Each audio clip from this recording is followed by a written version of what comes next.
Hey guys, welcome back to our channel.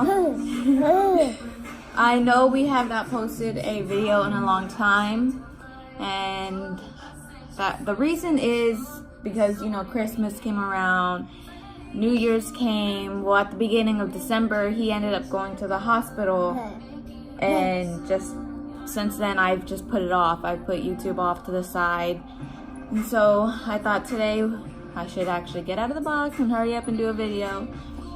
New Year, right? Well, I hope everybody had a good New Year's and a good Christmas. I wanted to make this video today about how he went to the hospital, about the events of him going in, about what happened while he was there, how it affected our family, and how it was just a very big event for us. He is very excited to be in the camera. I don't know why. It's just so funny to him. Okay.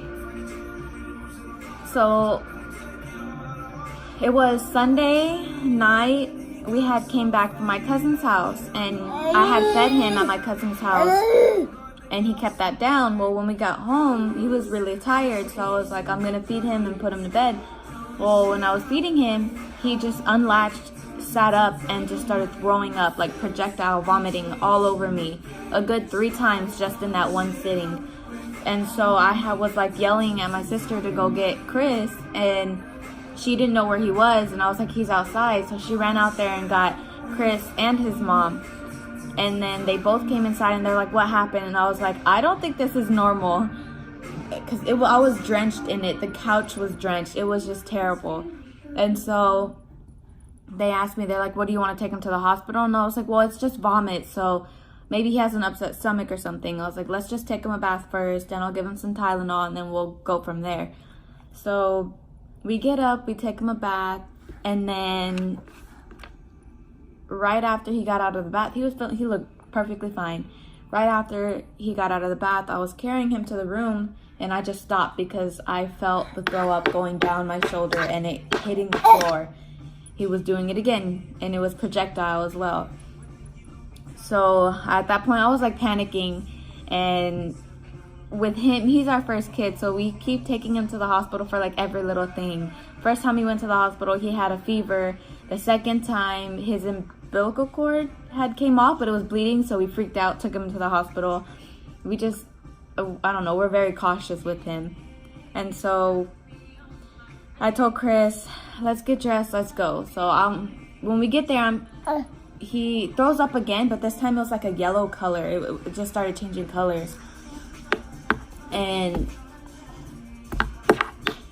what happened? Sorry, my mind just blanked. Okay, so while we're there, I'm thinking, you know, they're just gonna check in. They're like, okay, give him some Tylenol and send us home. Well, we're there for hours. We got there at 9 o'clock at night, and we stayed till 12. But not even that, we stayed till 12 at that hospital. But that hospital doesn't have a pediatric unit. So I had to ride in an ambulance all the way to downtown Houston to that Memorial Hermann that has a children's unit. Man, it was a long car ride. I was talking to the guy, the EMT, and he was like telling me stories and stuff like that, and I was trying to talk to him, but it was kind of awkward, so I was like basically sitting there, and Adrian was like getting really fussy because he had to sit in his car seat on top of the stretcher, and so he was getting really fussy because it was hot, so we had to turn on the AC, and the way that it's built, you have to keep the AC on so that there's air flowing through, but if you turn it off, you're like suffocating. It gets like really hot. And so he had to, there's like no in between. He had to keep flicking it on and off, on and off, on and off. And then we finally get to the hospital, and it's just me and Adrian because Chris and Lonnie had to follow us behind, and they had to come in from the front. We came in from the emergency center. And then we're there for a good while because the Memorial Hermann that we usually go to that's here by our house, they didn't put in all the information, so we were sitting there waiting for all the information to come through. So we're there for a good 30 minutes, and then they finally send us to a waiting room, like our own little waiting room. And we're there for a while. We were there for a good 5 hours. And they came in and they came in and basically told us the same thing that the guy at the other hospital told us. The doctor, he told us that it's probably a pyloric stenosis, which is like tissue bundling up in his stomach that's not letting anything pass through. That's why all the milk was coming up. And we had to go take a bunch of x-rays, and I had to sit there with him, and he wouldn't drink. He didn't want to drink anything. He doesn't like bottles, so it's always been hard for us to give him a bottle. So I've always given him breast milk. And so I was like, well, can I just give him breast milk? And she was like, yeah, fine. So I'm laying there with my boob in his mouth on this side, and she's like, she's giving him like, what's it called? I can't remember, but when they look into your stomach with the camera and stuff like that, and an ultrasound, there you go. And so she saw that some of it was passing through, but not all of it. And that's why it was coming up. Well, when she had left to go tell the doctor, all the milk that I just fed him came up again, but this time it was that yellow color. So we get back to Chris, and back to when we were at Memorial Hermann here by our house, the doctor was telling us he probably needs surgery. He's like, either that or they'll just tell you to let it pass on its own. So I was like, okay, hopefully they tell us that it's going to pass on its own, because I do not want to get surgery. Turns out the doctor was like, he's going to need surgery. When we got to the downtown Houston one, he was like, he's going to need surgery. But first, we're going to have to make a small incision and place the camera in there to see what it is. And if the camera can't find anything, we're going to have to open him up wider and look for ourselves. And then from there, they'll fix it. So we're like, okay.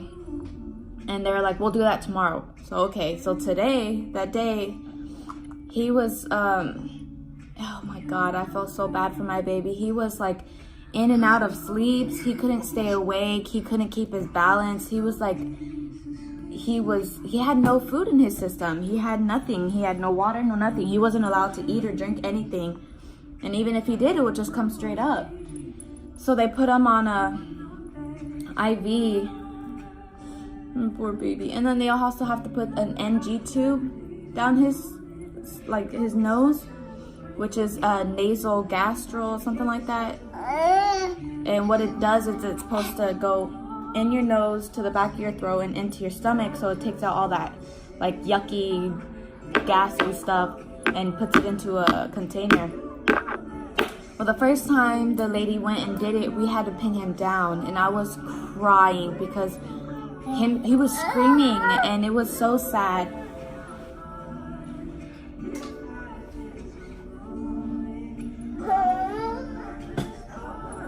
And the first, they had to do it twice, because the first time it coiled, which means it came out through his mouth and he was chewing on it. And me and Chris were looking at him like, is that right? Like, is that supposed to happen? And they're like, oh crap. They look at the two nurses look at each other and they're like, it coiled. And so they were like, okay, we have to do it again. I was like, are you kidding me? I was like, seriously? And they're like, yes, we're sorry. That means it comes out through the mouth, and it's not supposed to. It's supposed to go through the back of his throat. So they took it out, and we were giving him a second to calm down. So I was holding him and I was rocking him, and he was falling back asleep. And so they were like, okay, we gotta do it. And I was like, oh God, okay. So they did it a second time, and that time they finally got it right, but we had to pin him down again, and it was terrible. I really, I tell you, man, it was terrible. I cannot go through that again. And so that whole, he was hooked up to so many stuff. He had wires all over him, IVs all in him, and he had a bunch of crap. So when the doctors came in, they told us everything that's going to happen, how surgery's going to go. They told us that, with every surgery, there's always complications, there's always risk. And because he's a baby, he's an infant, the anesthesia it's too strong for babies, and so they have to keep him on 2 IVs. They had to put one on his arm and one on his feet, and they had to monitor him the whole entire time he was in there. And that was the one thing that scared me, because like I don't know doctor stuff, so I was like, well, if he's a baby and you know they can't really stand it, why are y'all gonna put him on it? But he had to, and he was fine. Well, it took 2 hours for him to be in surgery, and like I couldn't think about it, because when I thought about it, I pictured him laying on the table. You know, I watch Grey's Anatomy, so I know how they're laid out, but him being a baby, it freaked me out. So I couldn't think about it. Me, Chris, and both his parents stayed in the waiting room, and we waited for information and updates and stuff like that of his surgery. It took 2 hours. We ended up falling asleep, but when we woke up, the woman came out. She told us exactly what it is. She was like, they thought it was pyloric stenosis, but it turns out it was intussusception, which means his intestines were going into his colon. So basically he was starting to poop out his intestines. And because they told us that they took out his appendix, so he's down 1 appendix, but they told us they had to because he was so little that him being cut open, it would have caused an infection or something. I don't really remember. I just know I remember hearing down 1 appendix, and I was like, oh, what the heck? But after that, when they were like, okay, well, mom and dad can go see him. Only 2 people at a time could go see him. So he was in the thing, boy, in the recovery unit. So I was, me and Chris went in there first, and he was like drugged out, laying on the bed, and he was like crying in his sleep the whole time. And I was crying. I was still crying to that point. From the day we got there to him having his surgery, I was crying and crying. I had the worst headache ever. It was terrible. And him laying there, I got to hold him. The lady picked him up and gave him to me, and I was like, I felt very fragile with him because he had just had surgery. And oh boy, watch out.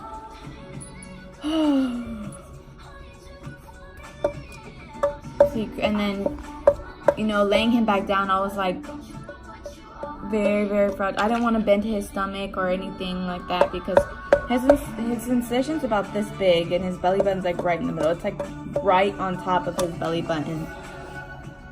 And I'll share some videos and pictures later on in the video, but the whole time he was like, they had him on morphine and they had him on something else, but they only had a low dosage of morphine, and he was crying while he was sleeping, and I felt so bad. And I kept holding his hand, and he would like tighten his grip on my finger the whole time. And then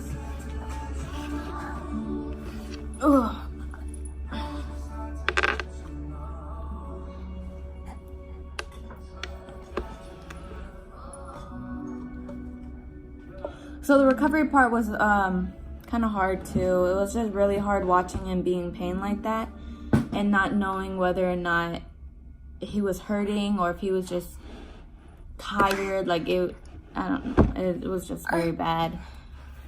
Eventually he was like, the next day he sat up, and he was like sitting up, he was playing with his toys, he was talking, and he actually slept through the night. I don't know if it's their bed that got him. Like every day we were there, he slept through the whole night. Here, he don't want to sleep through the whole night for I don't know why. But what are you doing? Yeah. Okay, so we went in on Sunday, and we ended up leaving, I think like on a Wednesday or Thursday. I think it was Wednesday. I'm not sure. I don't remember. It was like the 5th. So whatever day the 5th was on a Wednesday. Stop. So we ended up leaving on Wednesday. Well, the day after his surgery, he started feeling better, but we had to up his morphine a bit because he was still crying, like if it hurt him really badly. But the day we left, that morning, man, he was trying to crawl everywhere. He was happy. He was so excited. But every time he saw a nurse or a doctor, he cried. He did not like them because they did so much crap to him. My poor baby, they couldn't find a vein in his hand when they were going into surgery, so they did it on his foot. But they bruised him on one side, went to the other side, bruised him again, but still put the stupid IV in. So he had like 3 bruises from the damn IV. Ew. Ew, look at you. And then we got to that morning when we were gonna leave, we got to go to music therapy, and I was like, oh yeah, he's gonna love this. No, he just sat there, like with no expression on his face, just staring at everybody. And there was so many, there was this one little girl there, and she had like an open wound, like they had to leave it open. I don't know why or what her issue or her problems were, but I felt so bad for that baby. It was so sad. Anyways, bye. So I was just super excited that we got to go home.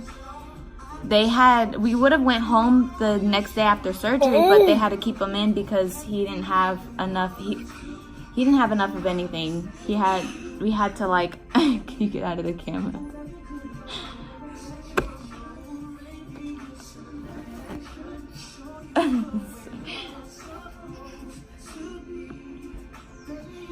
Anyways, so after we left, they told us that we needed to schedule 1 week appointment with his pediatrician and then a 2-week appointment back with them. So we did that. He went to his 1 week appointment, and she had told him he's allowed to eat food now. He was only allowed to strictly breast milk. And so a week later, he was allowed to eat table food. Well, exactly 2 weeks, the day before he was supposed to go to his 2-week appointment, he started vomiting again the same exact way and acting the same exact way with the tiredness and all that. And it scared me, so we took him back in, and it turns out he was just very gassy. They had to give him something to help him with the nausea and stuff like that, and it helped him poop everything out better. We had macaroni and cheese like a couple hours before. He pooped out a whole noodle from his butthole. I felt so bad for him. It was my poor baby. But like did not digest in his stomach. His stomach was not digesting it. And so they told us it was all fine. We ended up going home, and then that next morning we had to go back anyways for his stupid appointment. He remembered the doctor. There was one good-looking doctor. He remembered that doctor, and he cried every time he touched him. I was like, it's okay, baby. They're not gonna poke you no more. But yeah, so it was very hard on every single one of us. I can't even. I know it was hard for his grandparents. It was hard for me. It was hard for Chris. And I felt so bad for my baby because he went through all that, and the doctor said it happens with babies. When they thought it was pyloric stenosis, they said that that's weird because it only happens between like 0 to 7 week old babies. So they didn't know why it was happening to him because he was at that time 7 months old.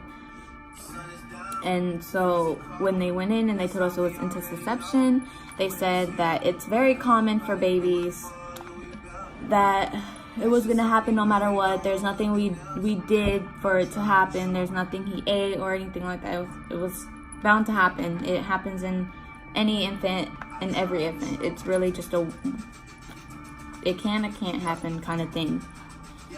They told us that it could happen again in the future, but it's a 1 in 100 chance. So it's like very, very unlikely that it will happen, but don't rule it out, basically. So hopefully it doesn't happen again, because with my luck, it probably will. I pray to God that it doesn't. But yes. Okay, so say bye-bye. Say bye-bye. Look, say bye-bye. Say bye-bye. You're so rude. Say bye-bye.